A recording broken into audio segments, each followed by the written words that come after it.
I don't know about you, but I like to run. The first time I saw Forrest Gump, I could relate to those words, "Run, Forrest, run." In fact, I like running so much that in 2002, I became a marathoner. Ever heard about a marathoner hitting the wall? It's that point where you don't think you can take one more step, and then it feels like you could run forever. It works really well until you get to the finish line and you can't even walk to your car. In this life, people do a lot of things to get a trophy or a medal or a ribbon. When I was a kid, I remember how excited I was to receive my first trophy for playing soccer. It not only meant something to me, I guess it kind of told me I was somebody. St. Paul used running in a race to describe the Christian life. In 1 Corinthians chapter 9, verse 24, he said, "Do you not know that in a race all the runners run, but only one gets the prize? Run in such a way as to get the prize." In other words, there is no silver or bronze. There is no participation trophy or ribbon like the ones many children get today. When it comes to eternal life, second place is last place. Now, don't get me wrong. There is nothing wrong with competition, participation, or even winning for that matter. These things build character and endurance. Trophies signify accomplishments. Some are individual, some are team. But either way you slice it, we are proud of these symbols, no matter how cheap or poorly made they are.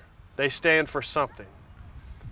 In my attic, I still have my first All-Star trophy from 1986. This thing is a monster, or a monster.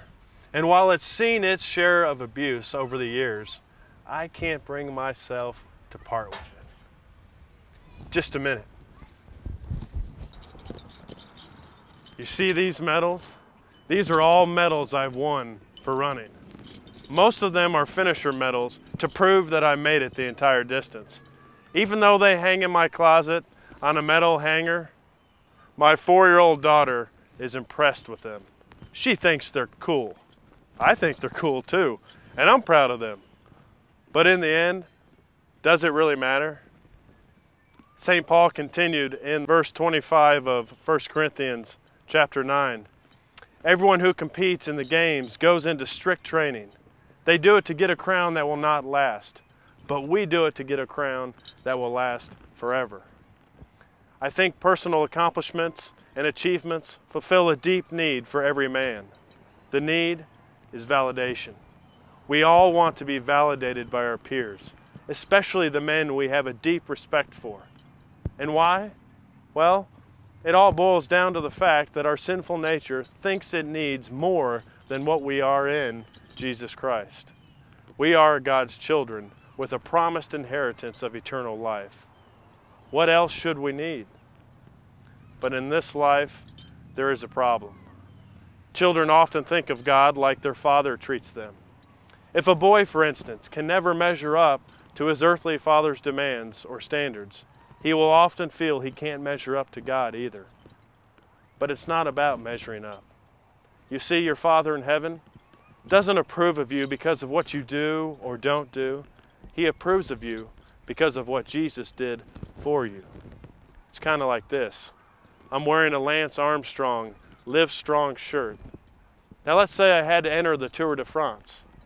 I don't think I'd even make the first 20 miles. But what if the race official said that Lance could ride in my place and his finish would be my finish? Pretty neat, huh? Well, when Jesus said, "It is finished," he completed our race. He died, we won. It's just that infinitely simple.